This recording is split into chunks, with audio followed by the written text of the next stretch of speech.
சென்னை மணலி பெரியதோப்பு கிராம சங்க தேர்தல் தொடர்பாக இரு தரப்பினரிடையே ஏற்பட்ட தகராறில் போலீசார் முன்னிலையிலேயே பயங்கர ஆயுதங்களுடன் மோதிக்கொண்டதால் 3 பேர் காயமடைந்தனர்.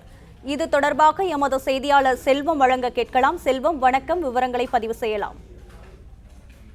வணக்கம். சென்னை மணலி பெரியதோப்பு பகுதியில கிராம சங்கம் அமைந்துள்ளன. இந்த சங்கத்தில் தேர்தல் நடத்தவில்லை என இரு தரப்பினருடைய கைகலப்பாகி பயங்கர ஆயுதங்களுடன் அடித்துக் கொள்ளும் காட்சிகள் தற்போது நம்ம பார்த்துக் கொண்டிருக்கிறோம். அதாவது சென்னை மணலி பெரியதோப்பு வஉசி கிராம சங்கம் அந்த பகுதியில் பழமையான ஒரு சங்கமாக அமைந்துள்ளன.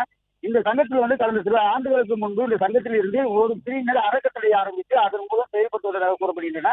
இந்த நிலையில இந்த அறக்கட்டளை அந்த சங்கத்தின் உள்ள ஒரு பிரிவினர் எதிர்ப்பு தெரிவித்து பெரியதோப்பு கிராம சங்கத்தின் உறுப்பினர்களை கொண்டு பொதுக்குழு அமைக்க வேண்டும் என, புதிய நிர்வாகிகளை தேர்ந்தெடுக்க வேண்டும் எனவும் கடந்த 8 மாதமாக காவலரிடையே மனு கொடுத்து வந்திருக்கின்றனர். இந்த நிலையில இந்த அறக்கட்டளை பிரிவு எதிர்ப்பு தெரிவித்ததால் போலீசார் தரப்பில் பொதுக்கூட்டம் அனுமதிக்கவில்லை என கூறப்படுகின்றன. இந்த நிலையில இன்று இரு தரப்பினரும் அந்த கோவில் முன்பு இன்று பேசிக் கொண்டிருந்ததாக கூறப்படுகிறது. இந்த நிலையில திடீரென கைகலப்பாக போலீசார் நிற்கும் பொழுது இரு தரப்பினரும் அடித்துக் கொண்ட காட்சிகள் தற்போது வெளியாகியுள்ளது. இதனை அடுத்து ஒரு 3 பேருக்கு காயங்கள் ஏற்பட்டு 108 ஆம்புலன்ஸ் மூலம் அருகில் இருக்கும் அரசு மருத்துவமனையில் அனுமதிக்கப்பட்டுள்ளனர். விவரங்களுக்கு நன்றி செல்வம்.